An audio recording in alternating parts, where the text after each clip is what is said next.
Welcome to the Sailor Noob podcast, where a superfan and a noob talk about the original Sailor Moon episode by episode. I'm your host, Mikan Hana, joined by my co-host. I'm the co-host, Caliban, and just when you think you're not a noob, what more noob is coming down. Coming down the pipe. You find out you got a little more to learn.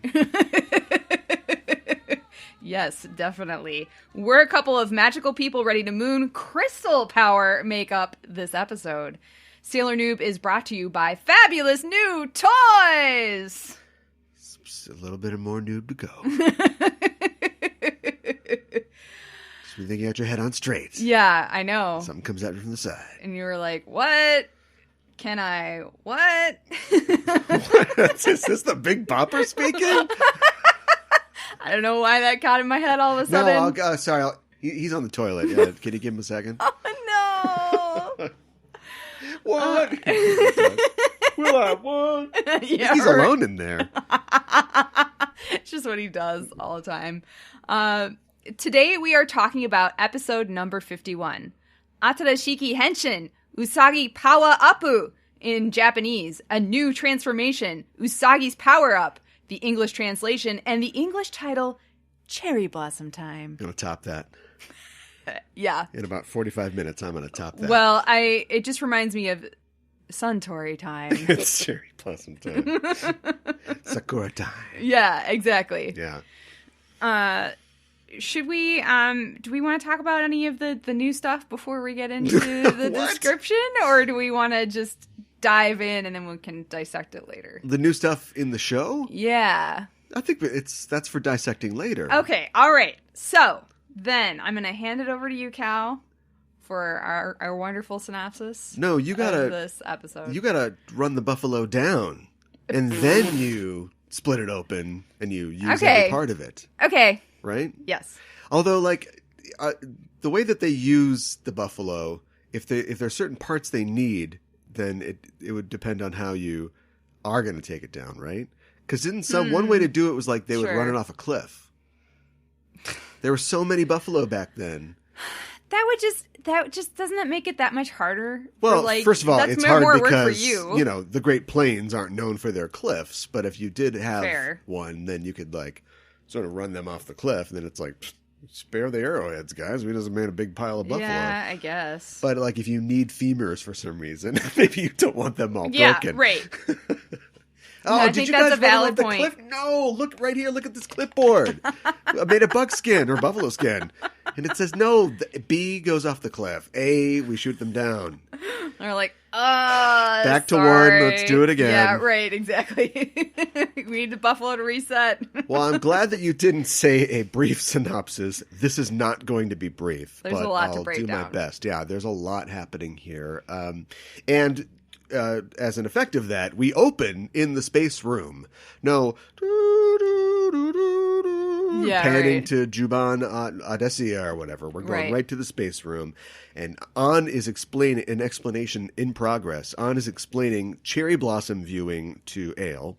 And she says that people eat and drink all day long, and they expend a lot of energy at these things. Mm-hmm. And Ale, not to be outdone, says that the Doom Tree used to produce beautiful flowers when their clan was still in power. Oh, yes, little bits of backstory. That's how we want it. Yeah, well. And we see a vision of that. We see white flowers falling from the tree, which is on a planet, actually.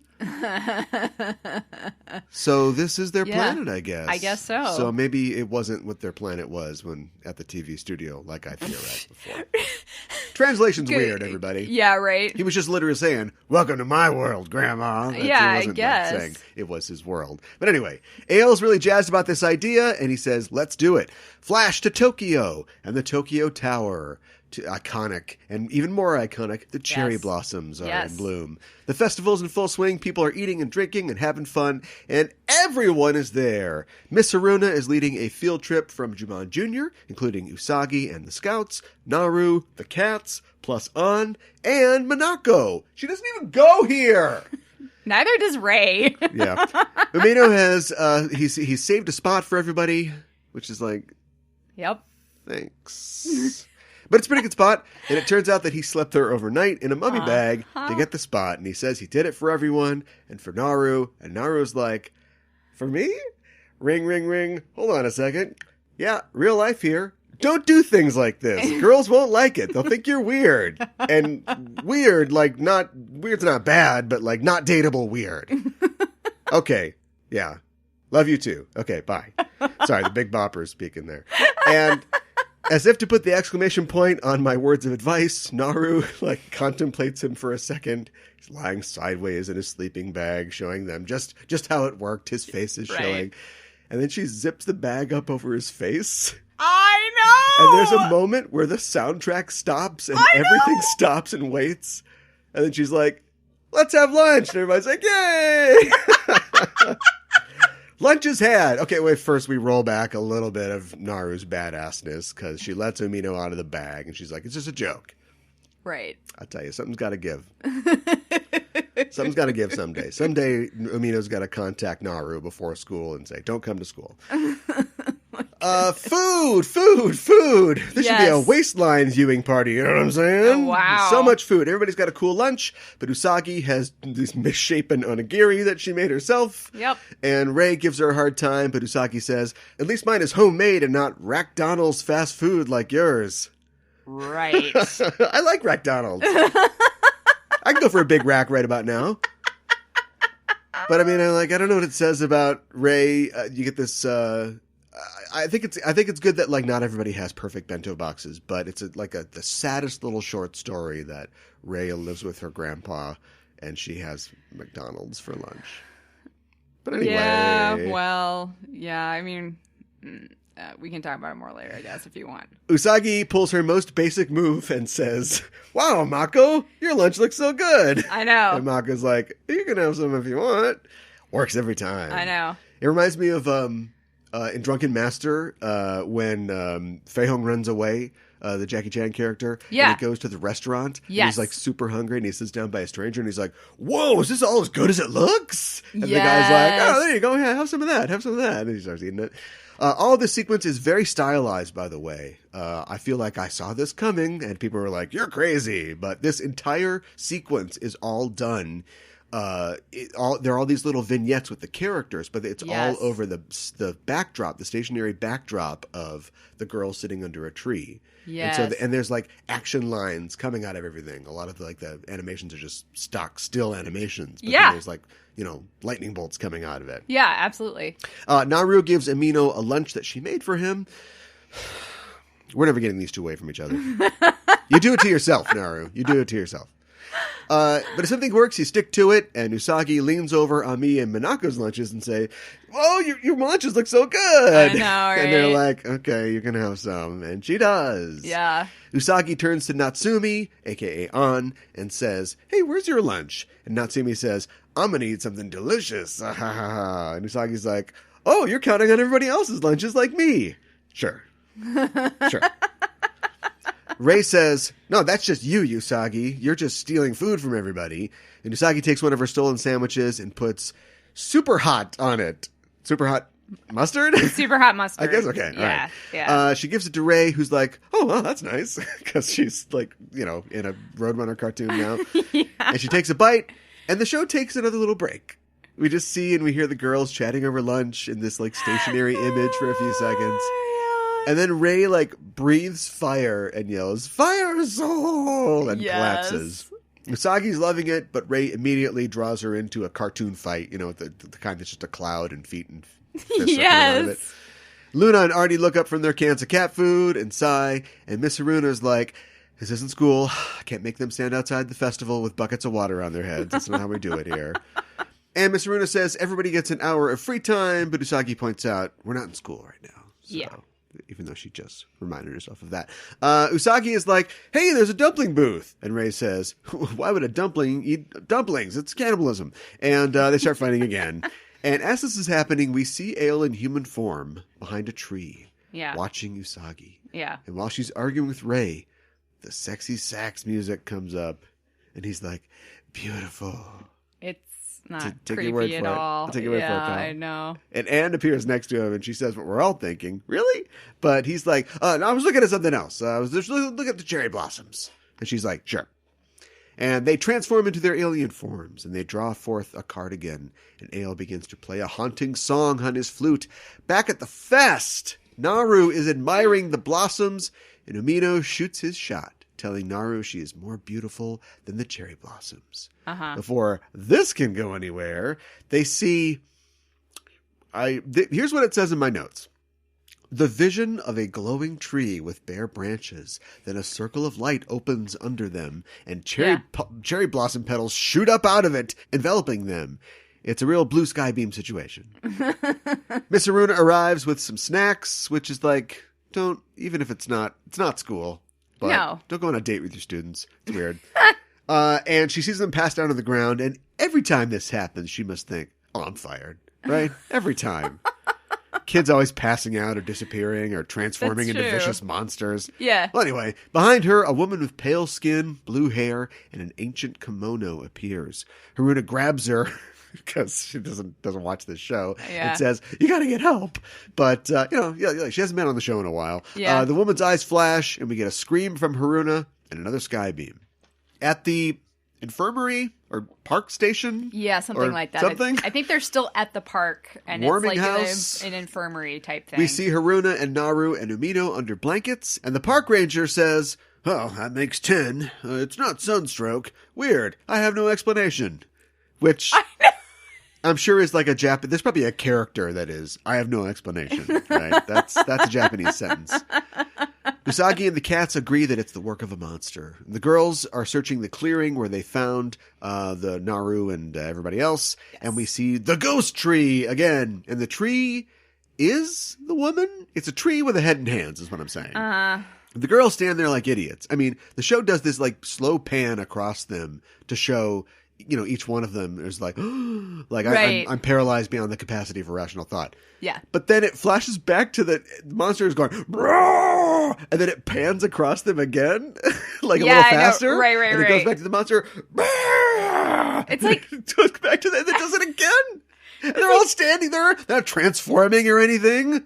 Mako wasn't just ripping the tree out of the ground by its roots and throwing it across town. Like, nothing. So anyway, Skybeam. Right. Usagi's running with the cats towards the sound of screams, and she does a running transformation. She just calls for Moon Prism power, but we don't see the rest of it. Yeah. So I'm just assuming, like, it's just forming around her as she runs, which would have been cool to see, but nobody's paying for that. No. She stops when she sees her friends trapped in these beams of light. And the ghost woman comes out of her tree, and she flies at Sailor Moon, cutting a path in the ground, sort of. As she turns, we see that she hasn't left the tree at all. She's connected into the ground by roots that go in the ground. It's very spooky. Yeah. Usagi throws her tiara at the creature, but once more the tiara loses power, and the Yoma just bats it away. And from their luminous prisons, the girls are shouting tips to her. Mainly, they say, "Don't look her in the eyes." Yes. The Yuma grabs Usagi and drags her along the ground at high speed. And then her eyes flash, and Usagi meets her gaze, and she goes, "Shoot!" I know, right?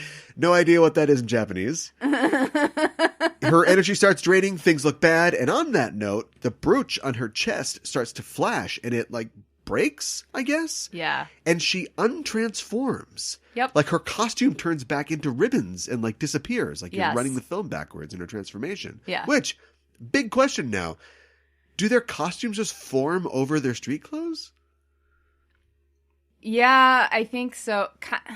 Or their street clothes like disappear somehow into their items. Yeah. Because when they transform, we don't. It's we basically see like the out form of their naked bodies, but we don't know that they're necessarily, naked. But we don't see the clothes transition. You know what I mean? I'm trying to think of when Ami had her clothes torn off by Bunbo, and what happened there. Because there wasn't a cardigan under her costume, No, I'll tell you that. Right. And then when Mako got her she hadn't transformed yet. That's true. And the ice skating one where she got her she was just in her skating dress like shredded. Yeah. Yeah, I think they're I don't think it's just underneath the uniform. It's somehow like hidden. It's magic. It's somehow hidden or not visible with their magical item. But it reminds me of the Flash and his costume ring. Oh, okay. His costume is inside of a ring, and then he pops the ring open, and the costume comes out, and then he puts it on really fast, I guess. Well, he's the Flash, so well, I he mean, can do that. Yeah, I mean, if you slowed the film way down, you'd see him, like, buttoning the butt window up or whatever. Or, like, pulling it on leg by leg, but we don't see that. No. Anyway, the Yoma's face becomes, like, a lion face or, like, a cat face. It's like a big cat face. Yeah. And it leaps into the air and transforms into a tree, the one thing you will generally not find in the air. Usagi continues to struggle. And the ground below her is glowing, and it shatters, and she starts to get sucked underground. And all the girls are like, Usagi! And some real bummer music starts playing. And Luna runs out to her, and Usagi says to the girls, I'm sorry, I wasn't able to save you. And Luna, like bites down, grabs onto her sleeve, like she's going to pull her out of this hole, but it's not going to happen. No. And Usagi's like, no, go, Luna, go away. But the two of them are swallowed up into the ground, and the hole closes, and everyone's like, no! Yeah. I liked, too, how, like, everyone's really upset, but, like, Rei seems, like, particularly, like, heartbroken. Like, she, like, drops to the ground and is like, Usagi! Oh, boy. Yeah. Anyways. She's got enough energy left to go, Usagi? Yeah, I thought they were draining their energy. Somebody's holding out. It's all that hot mustard she had earlier. Back in the space room, the Makai tree is looking pretty good at this point. It blooms once again, and Ale says, Reci, gather more energy. In a white void, we see Usagi and Luna slowly falling. And Usagi says, what should I do? I can't transform anymore. And Luna says, you came back, but you still want to be a regular girl. As long as you feel that way, you can't use your powers. Jeez, what? Yeah. Stop Peter Parkering, Usagi. Stop having a real life. I know, right? Just give up your life to become a child soldier and fight aliens. You have no choice. Get in the robot, Shinji. The scene shifts and we see Usagi floating in a starry void, seemingly naked. It's almost womb-like. Yeah. And Usagi says, I wonder if we're dead. It's dark. I know. At that moment, an image of Queen Serenity appears to her. The little, you're my only hope, Obi-Wan Kenobi thing. Yes. Saying, Princess, we are inside your soul. Okay, they are doing a Neon Genesis Evangelion. That's what they're doing. I get it. The next part, not so much. Suddenly they're standing together in what looks like the palace of the Silver Kingdom. Yeah. Queen Serenity says, give me your brooch. And she imbues the silver crystal into it, saying, your desire to save your friends protected the crystal. The brooch is restored, and it's pink and toyetic now. Yeah. The queen says, Luna, keep helping her. And she tells Usagi that the silver crystal is not as powerful as it was, thank God. But one day, your desire to help everyone may bring out the crystal's true power. Mm-hmm. Like if we have a season finale or something.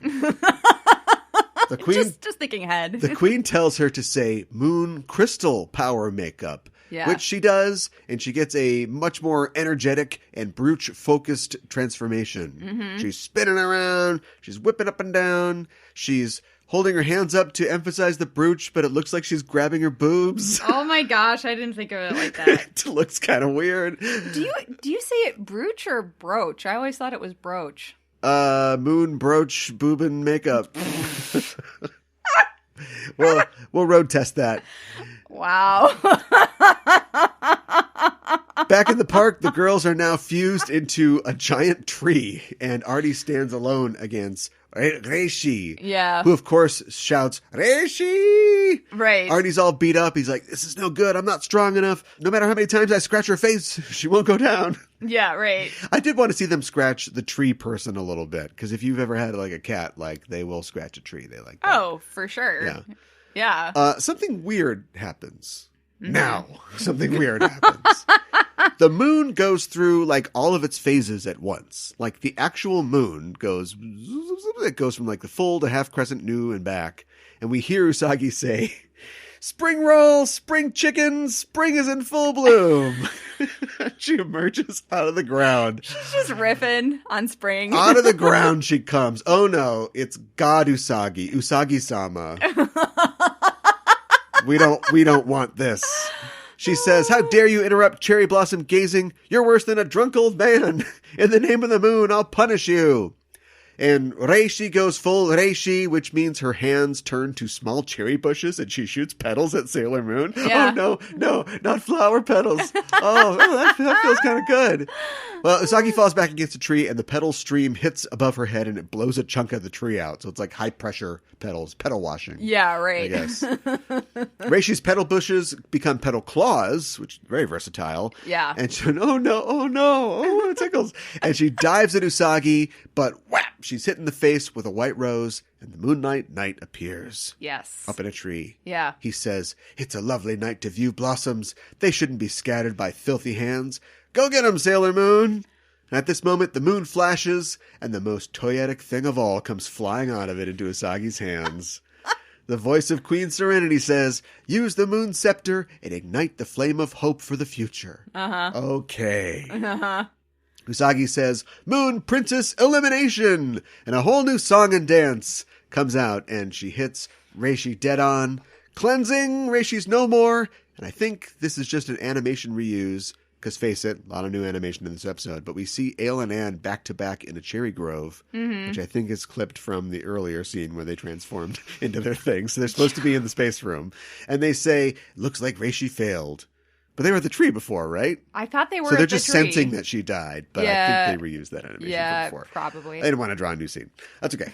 In the park, Usagi and the Knight make sure the girls are okay. The Knight says, "The beauty of cherry blossoms cannot compare to a courageous girl." Burma shave. I do. That's Mamoru, right? That's Tuxedo Mask. That's his thing. I don't know. Let me open this fortune cookie.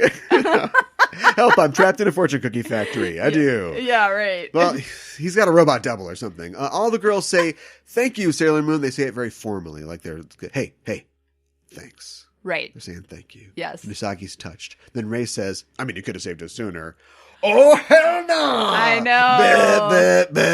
Bah. Yes. That's how it ends. And then, like, what did they like, startled, like, Usagi was holding up a me and, like, dropped her, and then she, like, fell on Artemis, and, like, Luna, like, screams. Yeah. And then, like, then a me who's, like, weakened is, like, comforting Artemis. It's just like, oh my gosh, what is, you guys? Yeah. Yeah.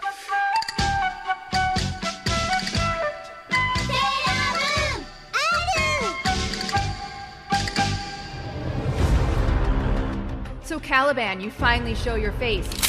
Just in time for me to blow it off. It's fitting you chose to hide in this abandoned movie theater, Mika and Hana, because for you, the show's over. Big talk, but soon you'll be as dead as all the well-loved celebrities we lost this year. When I'm done, they'll be cleaning you off the walls like COVID-19. Wait, where's your face mask? I thought we were going to fight outside. Oh, come on! I mean, if the murder hornets aren't out there still. Take this. You want to watch HBO Max on my phone? I'll start cooking some beans in this old boot. Just Enough Trope. News, reviews, and apocalyptic views every Monday on the Just Enough Trope Network. Won't the 5G kill us?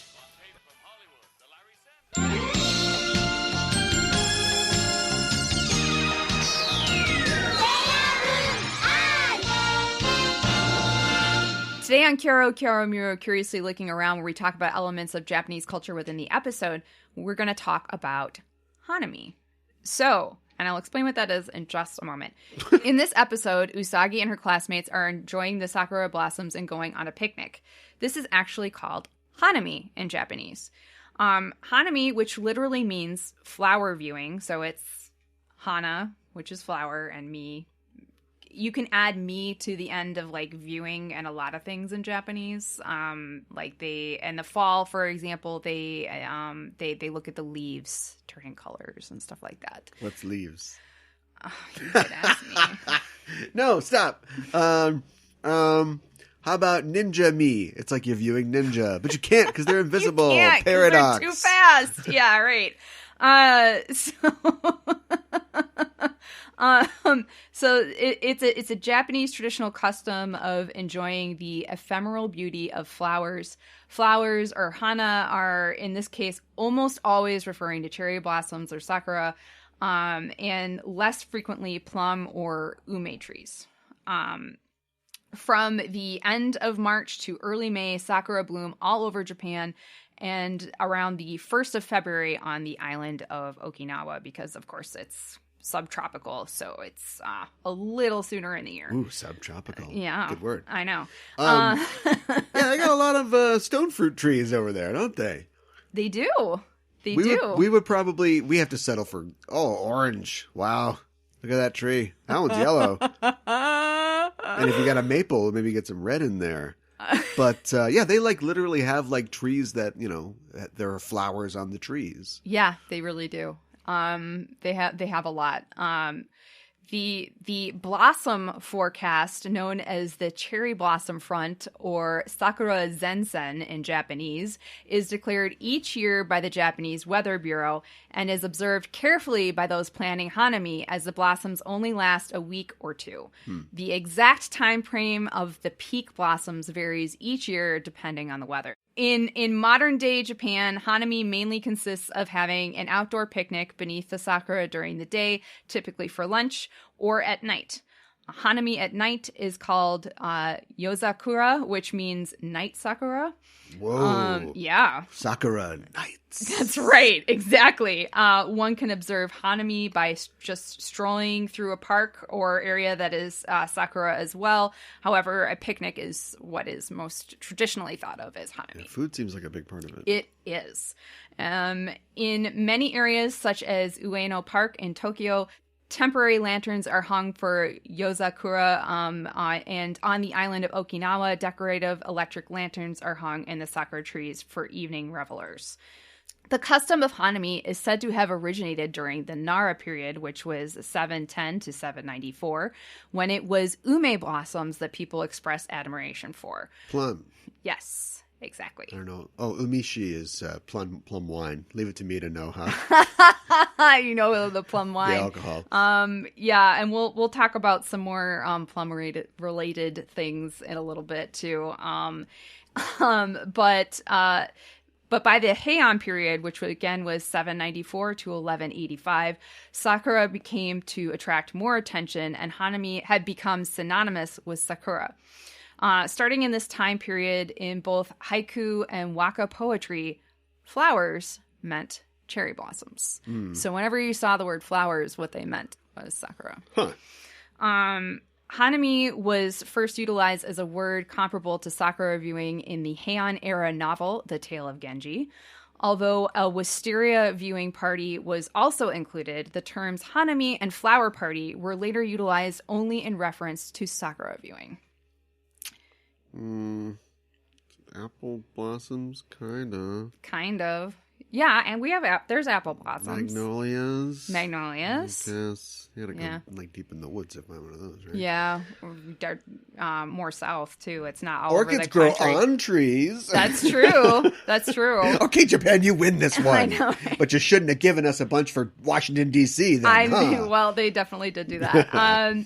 So cherry blossoms were originally utilized to divine that year's harvest, as well as announce the rice planting season as they flower in early spring. So this is kind of the connection between sakura and rice fields. Mm-hmm. So it was when they bloomed, it was like, okay, now it's time to plant our rice.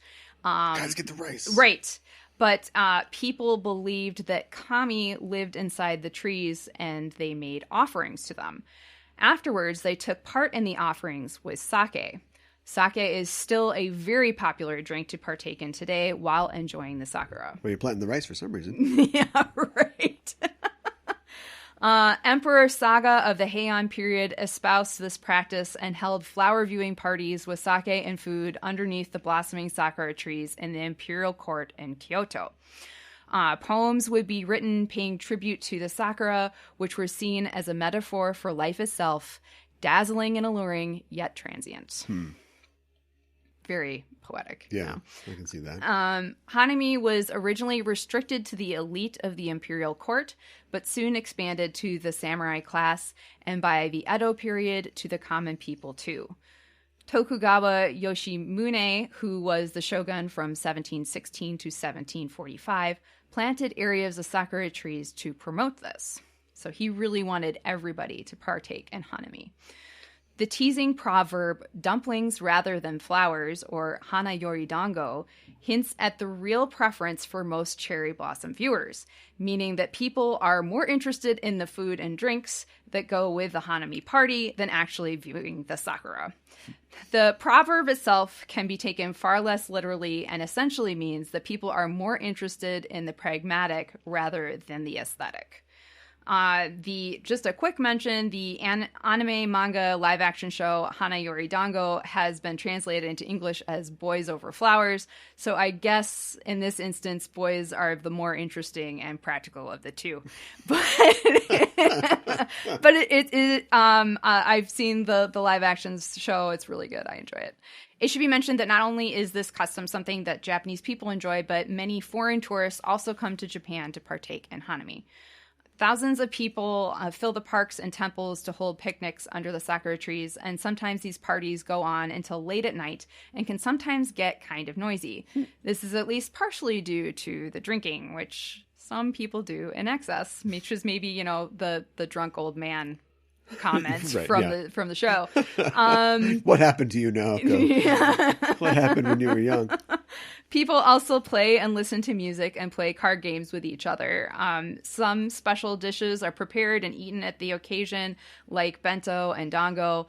A lot of parks also have vendors selling food, like the dumpling stand that Usagi spies, but most people try to bring their own food as it tends to be less expensive. Mm-hmm. It should also be mentioned that it's popular. If you don't want to make your own bento, you can buy a pre-made bento in a lot of department stores in there. I think when we talked about department stores, I think we mentioned this, but a lot of department stores sell food in their basement level. And you can actually buy pre-made Hanami-specific bento boxes. And a lot of times they'll have food in there that is like shaped like sakura, like maybe there'll be like a carrot that's like a sakura cutout or something like that, or something, like along those lines. Sure. Sakura mochi is made especially for Hanami parties, as well as Hina Matsuri, or Girls' Day, which we talked about for episode 18. Yeah. The mochi is typically dyed a light pink color. It contains anko, and it is wrapped in a leaf from a sakura tree. The recipe varies from one part of Japan to another, but the leaves are pickled in salt water, which when combined with the mochi gives this treat a very unique flavor. That would, yeah. Yeah, so kind of sweet and salty. A more ancient form of Hanami also exists in Japan, which is enjoying the plum or ume blossoms instead, which is sometimes referred to as umemi or plum viewing. This kind of Hanami is popular among older people because they are calmer and less popular and not quite as noisy as the sakura parties. Umemi! Yeah. Umeno! Well, that was umemi, but yeah. Wow. It's close. I would not be popular in Japan. God, I keep saying my name wrong. A for effort, though,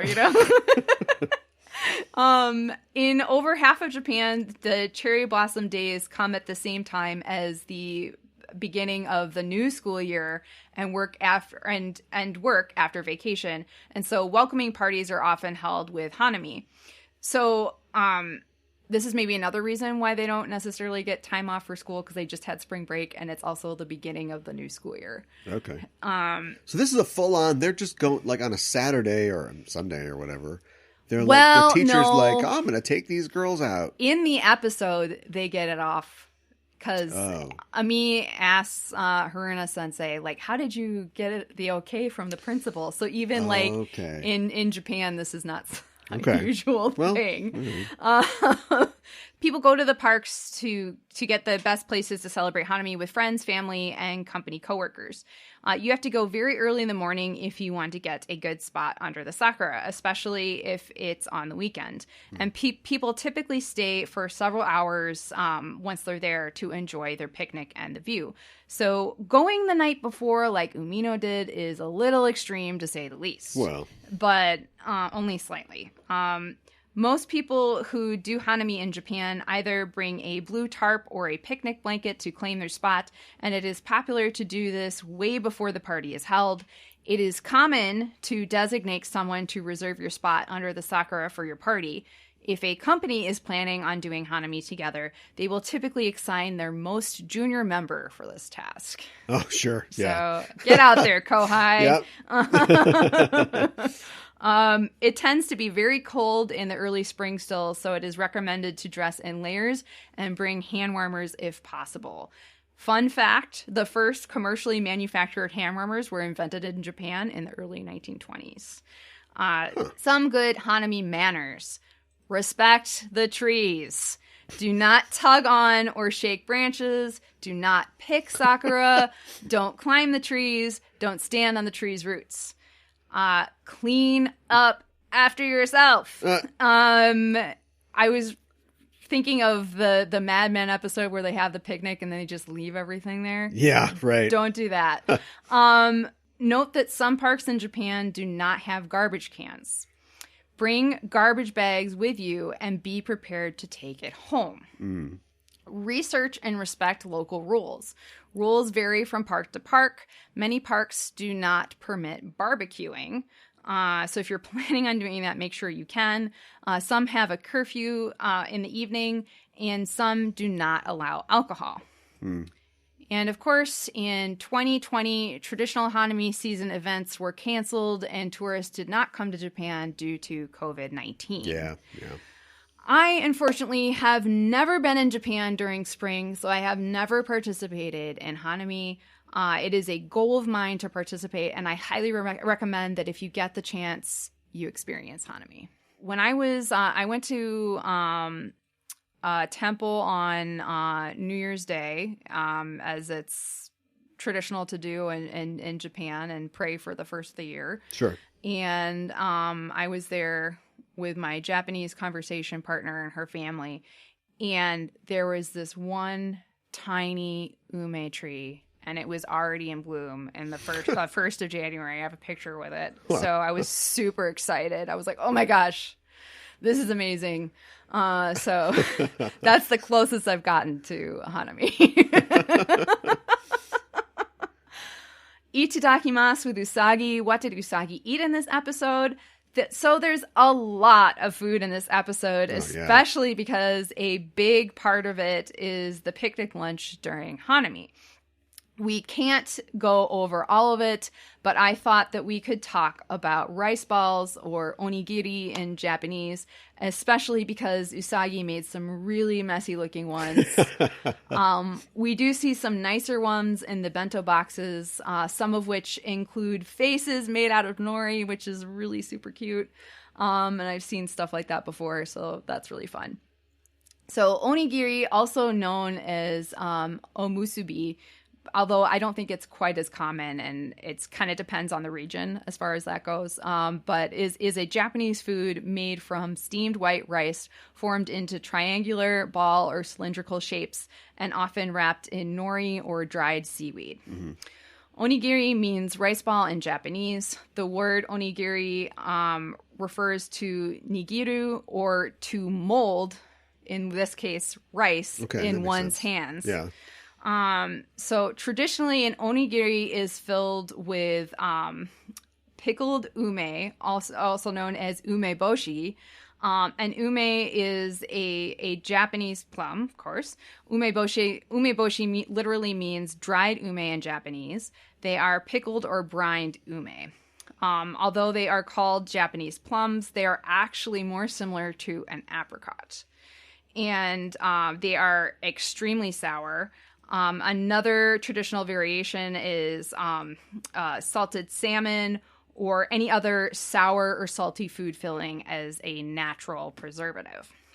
So the experience here is you've got a ball of rice with a seaweed wrapper, and then you bite into it, and inside is something sour or salty. By and large, yes. Okay.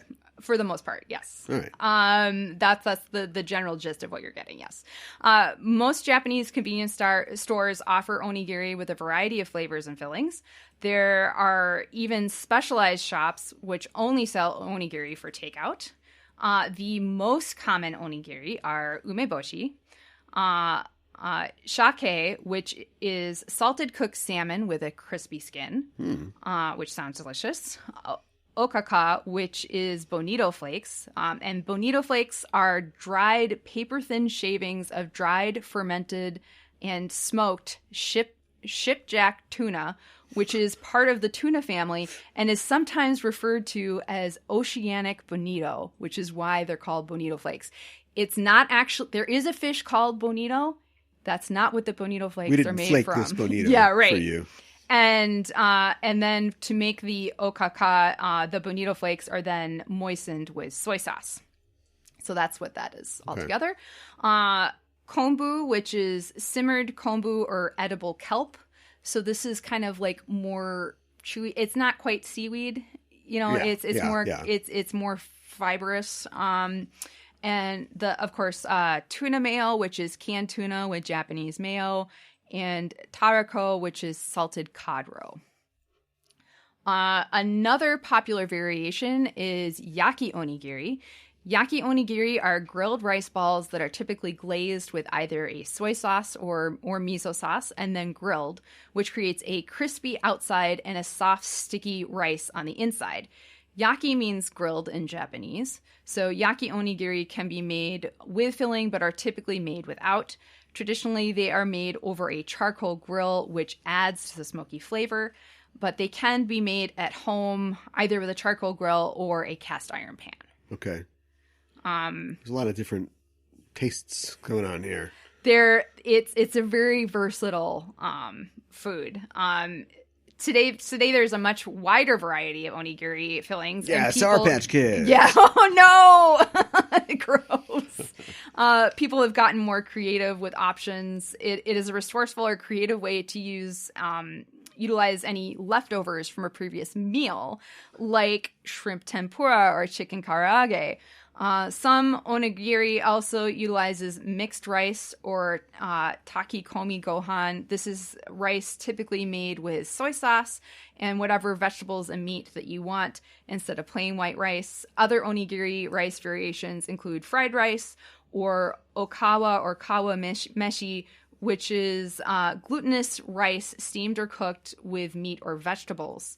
Okawa is often made with azuki beans as well. And like Japanese millennials just want their avocado onigiri. They're just spreading avocado on it on the outside. It's a messy food. On the outside, yeah, that would be a messy food. Onigiri are popular to eat at picnics as well as popular to be included in bento boxes like we see in this episode. Mm-hmm. This is largely because they're so portable. When onigiri were first created, refrigerators didn't exist, so the Japanese came up with techniques to keep rice fresher longer by filling it with salty or sour fillings as natural preservatives. In order to preserve the rice even longer, the Japanese rubbed salt on their hands while making onigiri, a practice that still persists today. Okay. It kind of adds to the flavor of it, too. It is a common misconception that onigiri is a form of sushi, which it is not. One of the main differences between onigiri and sushi is that onigiri is made with plain steamed rice, while sushi is made from steamed rice seasoned with vinegar, sugar, and salt. Mm-hmm. In fact, it is the type of rice that determines if something is sushi or not. In other words, as long as it has the vinegared rice, it is considered sushi. Sushi can be made with other ingredients besides raw fish, and it does not have to include nori. That's something I didn't know. Right. You know, when I first started eating sushi and like learning more about Japan. It has to come from a certain region of France. To be sampushi. Yeah, right. Exactly. I'm out of sampushi. Go to the store. I know, right? So these actually, onigiri or rice balls go back a really long time. A rice ball similar to onigiri dates all the way back to the late Yayoi period, which was 300 BC to 250 AD. However, the onigiri-like food of the time was rice wrapped in bamboo leaves in a corn-like shape. How do they know? Well, they found carbonized clumps of rice in a Yayoi period ruins. Okay. And they found finger marks on them. So they could tell that they were compacted together in the shape of this ball. So maybe it's a little... Boy, if it wasn't for people dying in the middle of things, we wouldn't know anything, would they? Yeah, I know. Somebody's like, I'm just going to make these. So I put bonito in these. Oh my God. Dies. Oh, we'll leave her like that. That's We're fine. just going to leave her right there. How would they know otherwise? This is a secret for our ancestors. So. Well, it's probably darker than that. It's probably, somebody's making rice and then like, yeah, so the Mongols are coming. Probably. And then we just get out of there. And they burn your house down, yeah. And nobody ever builds on that area for a few hundred years, and then the dirt goes over, and it becomes a dig site or a ruin or whatever, yeah. And they find rice later. No, I think you're right. Okay, that's dark. See, but this family got away. We don't know what happened after that. But my example could have been darker. Yeah, right. We found blood on the rice, and that led investigators to... Oh my God, no! Yeah. The creation of the current day onigiri goes back to the Heian period, again 794 to 1185, when it was called tonjiki. It is possible that the English term rice balls comes from tonjiki because they were round like an egg. So they were rounder than what we think of as onigiri. Because I think when we typically think of onigiri, we think of the triangles shapes. Tonjiki were commonly eaten at picnic lunches as well. Writings going back to the 17th century state that many samurai carried rice balls sheathed in bamboo as a quick lunchtime meal during wartime. Nori began to be used to make onigiri around the mid-1800s. Villain gauge, we rate a baddie 1 to 5 dark stars, 5 being the most wicked. This week, the Guardian is Reci or Leshy. You see different spellings for this character's name. Typically, it's Reci, but it's pronounced Reci in Japanese. So her name is a reference to Leshy, the spirit who protects forest in Slavic mythology. Okay. Yeah, the name literally means he from the forest. The Leshy is masculine and humanoid in shape and is able to shapeshift into anything within the forest and can also alter his height and size. He can also shapeshift into humans and might take the appearance of someone that his victims knows. They can also alter their voice and can sound like someone that their victim knows.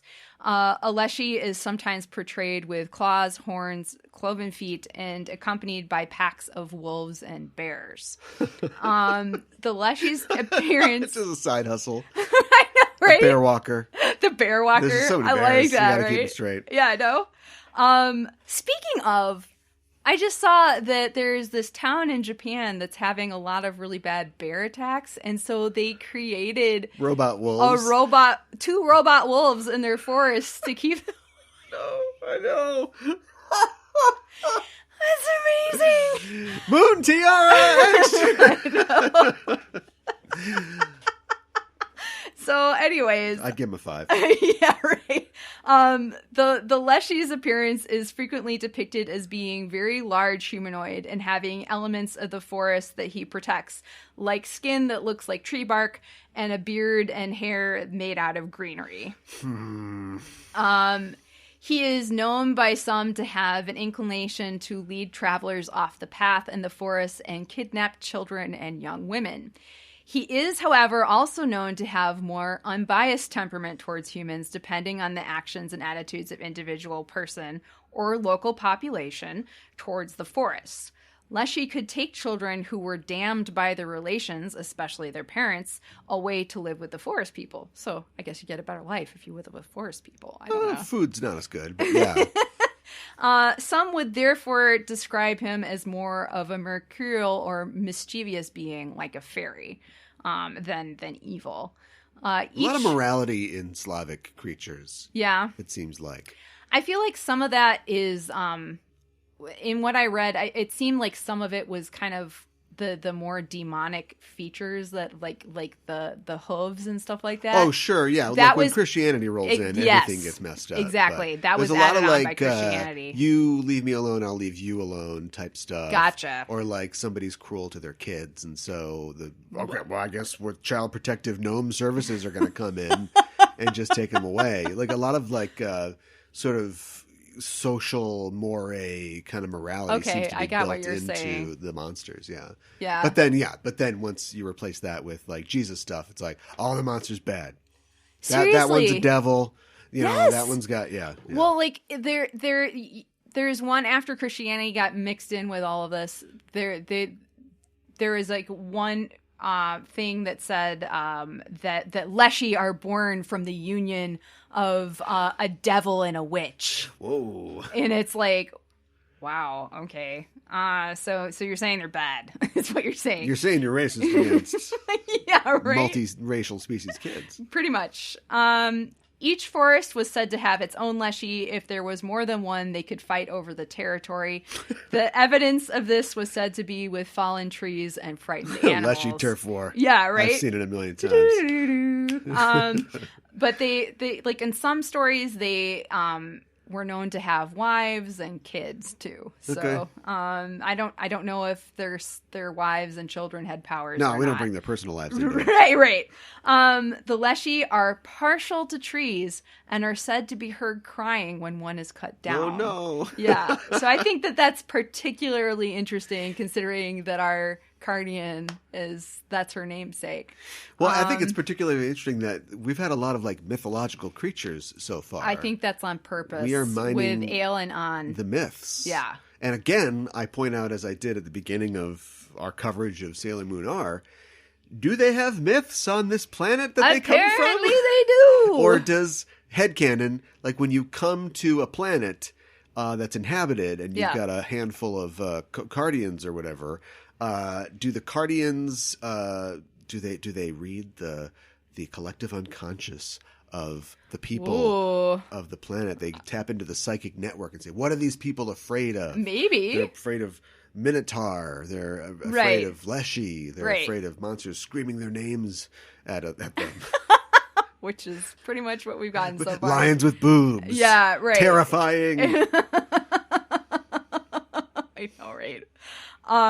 You could get away from a Leshy in a couple of different ways. The easiest, perhaps, write this down. Right, was making the sign of the cross. I'm sure that was after Christianity came in. But another option that is popular in myths is to sit under a tree and put your clothes on backward. Doing so would allegedly gain you the respect of a Leshy. I have no idea why. The Leshy's just nod. Single nod. Yeah, right. Just walks off. You may go. Yeah. Not bad. You're free to leave. Not bad. I've seen better. Yeah. Not bad. So what do we think about major arcana that Reci might... I don't know. Her card is so weird because it is. She's like coming down and you can't really tell. There's a tree, there's her. I guess that all makes sense once you understand their concept of this creature, but she's kind of coming out. And then there's like hands coming out of the ground. Yeah, Did it's I see really that weird. correct? Yeah. Mm-hmm. So I don't know. Isn't there isn't it the Judgment or something like that? There's a major arcana where it's like the Christian sort of eschatology, right? Where like things are coming out of the ground, people coming back from the dead. Judgment is an option. There are people coming out of the ground for judgment. I know, that's why I said that.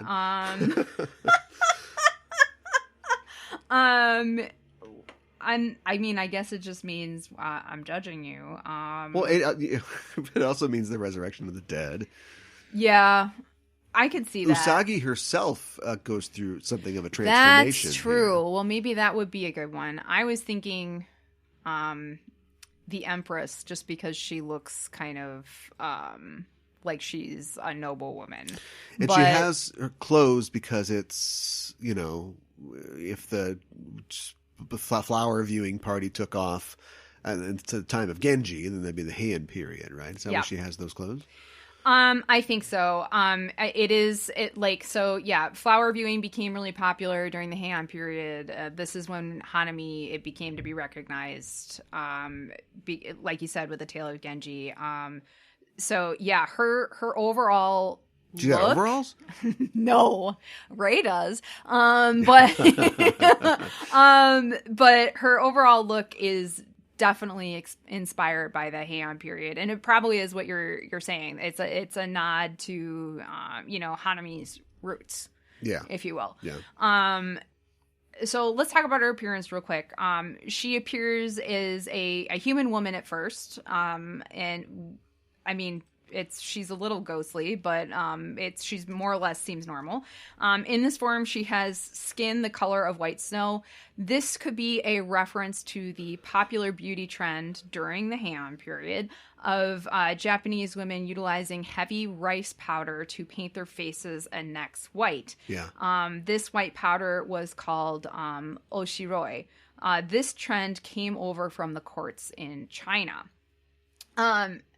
And the Heian period is really interesting. Obviously, there's so much to cover, but which we won't get all to in one episode by any means. But just the Japanese were sending envoys over to the Tang Dynasty quite a bit up until some point, either right before the Heian period or during the Heian period. And so there was a lot of cultural influence coming over from China, especially the Chinese courts. And it was during the Heian period that Japan really started to come in its own and to develop their own culture and traditions. So during the Heian period, it was also fashionable for aristocratic women to shave or pluck their eyebrows and repaint them higher on their foreheads by putting their thumbs in black powder and smudging them almost at their hairlines. This is known as hikimayu. Hiki means pull and mayu means eyebrows. While Reishi's eyebrows look to be her own and not painted on, they are thick and slightly higher up on her forehead, and most likely a reference to this. When she turns into the cat, though, she does have they're like dots. They don't seem to go all the way over. Right. That's what it looked like. That's what the makeup looked like for sure. And one supposed reason for the hikimayu is that the removing of the natural eyebrows made it easier to put on the oshiroi, or the white makeup. Okay. Yeah. She also has long, straight, purple bluish hair that is cut and styled in a very Heian period look. It's extremely long, with the front sections of the hair in front of her shoulders and parted in the middle. Reishi has 2 binders in her hair. It was extremely fashionable for noble women in the Heian period to grow their hair very long and wear it straight, as long as possible. Apparently, the record holder was 7 meters long, which is, I think, 23 feet. It's long. 7 years long? 7 meters. Oh, meters. So it was popular to have your hair be longer than you were tall. It was also common to have it tied back in fabric or paper ribbons. Wearing the hair long was a response against the Chinese Tang Dynasty trends, which were much shorter hairstyles and included buns and ponytails. So it's like, not only are we... Don't tell me what to do, Dad! Right, exactly. That's what it is. She also has green eyes and small lips that are painted bright red, which was also popular during the Heian period to draw bright red lips, kind of like in a bow, over your natural lips to create smaller looking mouth. She also... It's too bad she never opens her mouth in her human form. Maybe we'd see that she had lacquered teeth. Did they do that around this time? Yes, you're exactly right. Yeah. They blackened their teeth at this time as well. Yes. Weird. Yeah. She also wears a lavender kimono, the part of the kimono paneling that runs around her neckline and over her chest is bright red with a dark green design, and this part is called the tomoeri, and it is tied with a red sash.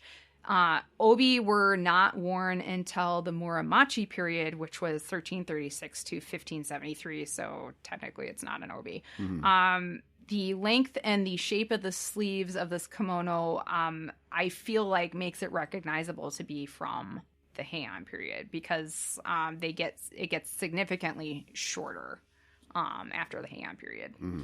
During the Heian period, around 200 rules were developed which regulated items like the combination of kimono colors and how the colors of the exterior and the lining should be harmonious. For March and April, there is a combination called Shades of Wisteria, a kimono with a lavender exterior and a blue lining. Reishi's kimono could be a reference to this. Although, as far as I can tell, there's no lining color. It's just all lavender. As the fight continues, Reishi's Cardian form, we get to see her whole monstrous self. We see the tree roots wrapped around her legs. And when she's attacking Sailor Moon, we see her face morph into something like a big, evil, large cat with pointy ears, a cat mouth, and a nose, and pointy teeth and yellow cat-shaped eyes. She also has claws that look like tree branches. Later, she morphs even more into a sakura tree with her legs completely changing into tree roots and her arms completing the transformation into branches with sakura on them. And I think the shape-shifting into a large cat and then into the tree is a reference to Leshy, which shape-shifts and also kind of resembles a tree. Right. I really like Leshy's overall look, both as the Heian court woman and as a tree cat monster. I especially like the elements of her shape-shifting into a tree. I think it works really well with her Leshy namesake, and it looks pretty cool. Plus, she breaks Usagi's brooch. So I'm going to give her 4 out of 5 dark stars. Oh, we just always have to do it, don't we? What? I'm going to give her 4 as well. And my reasoning is that she's pretty good, you know? I always give points for strength and effectiveness. She, you know, hearing... It's hard to go down when you told me about all the things that are real Leshy can do and that she doesn't do. Why didn't she change her shape into somebody else or fool her voice, you know? Yeah, or cry when they cut down a tree or something like that. But she's still got a pretty wide scope of powers. She did things with flower petals that I didn't think was possible, you know? Very versatile and strong. So, yeah, I guess I'd give her a 4. Okay. I always like it when they can say more than their name and they get involved in the story. Yeah. Didn't quite get there. No. No 5, but I give her 4. Yeah. Yeah. That's how I feel too. But are definitely our strongest Cardian yet. For Sabu or Dabu, where we talk about the most interesting differences between the sub and the dub. In the dub, I'm getting ahead of myself. The Cardian Reishi was named Reci. Okay. Moving on. Yep. In the dub, this is what I don't understand. So in the original, not in the sub version that we watched, but in the original anime, the name of Sailor Moon's new scepter is called the Cutie Moon Rod. That was what it was in the anime in the Japanese. What? Yeah. So the ones that we watched gave it the name that it was in the dub, which is the Moon Scepter. I'm good sticking with Scepter. And they did the same thing with her new attack name as well.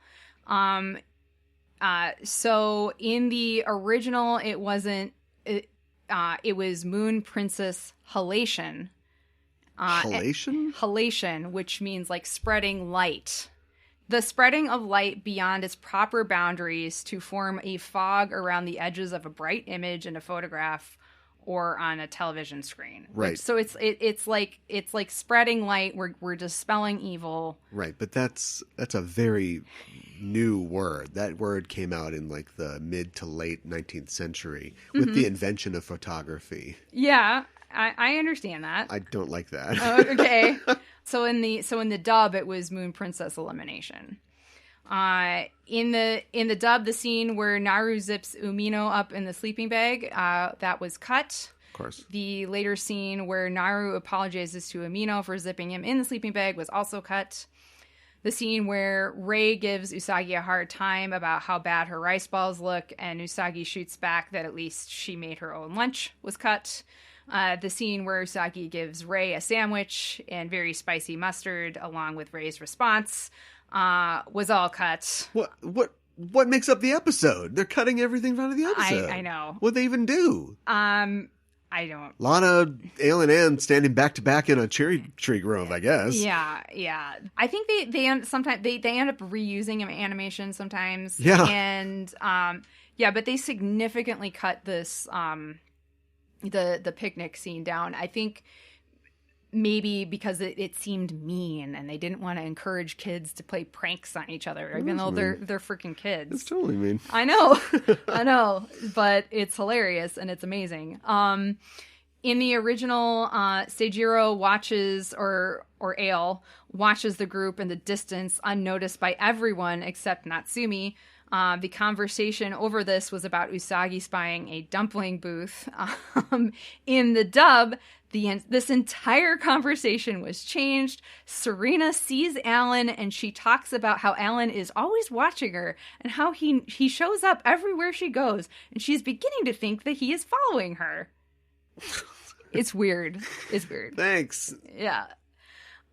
In the original, when Usagi and Luna were falling, Luna mentioned that the reason Usagi was having difficulty with the tiara recently is because she still wished she led a normal life. In the dub, this dialogue is changed to be more gruff and less understanding.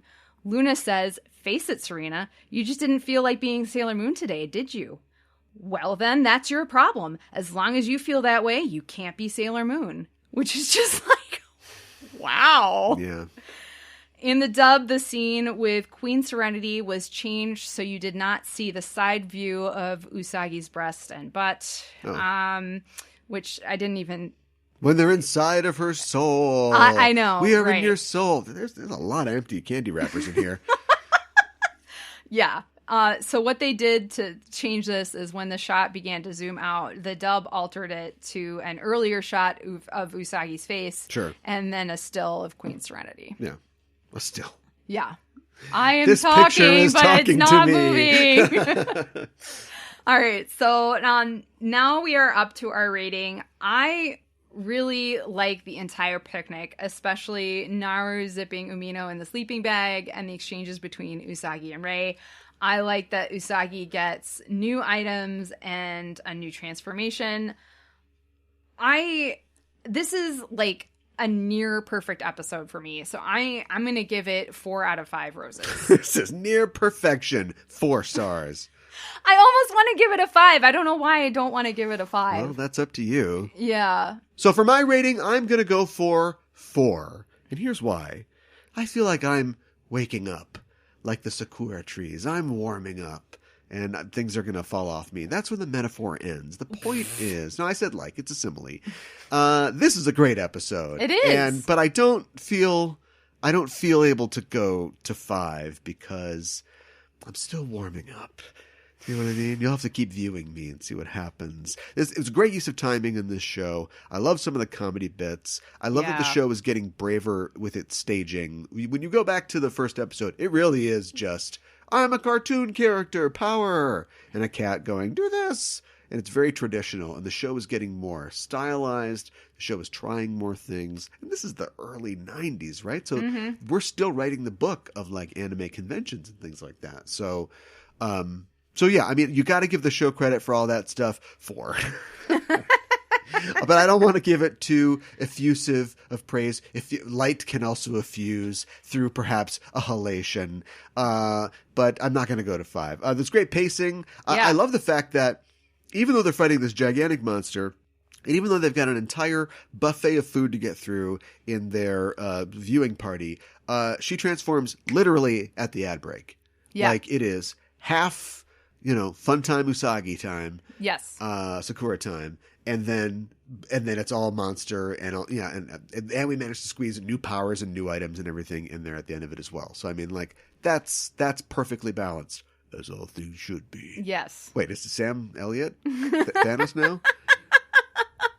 I am inevitable. My English title is Usagi's Crisis: Faith Transformed. Faith Transformed. Mm-hmm. Yes. Get naked. Let's transform this faith. It's weird. It is weird. My deep title is Pedal Pushers. So let's move on. I think we nailed it. I think we did too. Next episode, we are talking about episode number 52. Nerawareta Enji Venasu Daikatsu Yaku in Japanese. The Targeted Kindergartners. Venus to the Rescue, the English translation, and the English title, Kindergarten Chaos. Oh my god. There's going to be so many Diomas with knives held to children's throats. She's just going to have to kick every one of them in the face. Yeah. I can't wait. I feel a 5 coming on. Hey, don't forget that we've got a Patreon now. It's called patreon.com/www.creedthoughts.com. No, patreon.com/Sailor Noob, all one word. That's how you get there. And we have got some things up there already. We're planning on putting a lot more up there. Right now you can listen to our other podcast. Yeah, we started another podcast, whatever, called Animedification. That is only for our Patreon listeners, Patreon patrons at the Inner Senshi level. We talk about a randomly selected episode from another anime series. Mm-hmm. And we're putting everything we know to use. That's right. Not so much of the culture, although some. We got deep into culture on the last one because I was trying to figure out how popular basketball is in Japan. And we really had to dig to figure that out. So we get there eventually, although we end up in Asia from all the digging, going through the planet, coming out the other side. It's a myth. It doesn't work. And then also, if you go to Instagram, at Instagram.com/noob_sailor. Yes. You can find all of Mika's comments and notes on the fashions that you see in the episodes. That's right. Of which, at this point, we know the girls' wardrobes pretty well. And so, we're not going to talk about, like, the millionth time you've seen Usagi's jean jacket, like in this episode. Yeah, I know, right? It's like jean jacket, canonized, hanging from the rafters of the stadium at this point.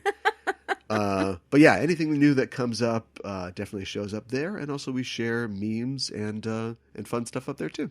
That's right. And then we're also at Twitter at noob_sailor and Sailor Noob on Facebook. Yeah, join the fun. Yes. Well, that's it for our show this week. And the Name of the Moon will be punishing you next week with another episode of Sailor Noob. Moon Birch Booby Makeup! Whoa.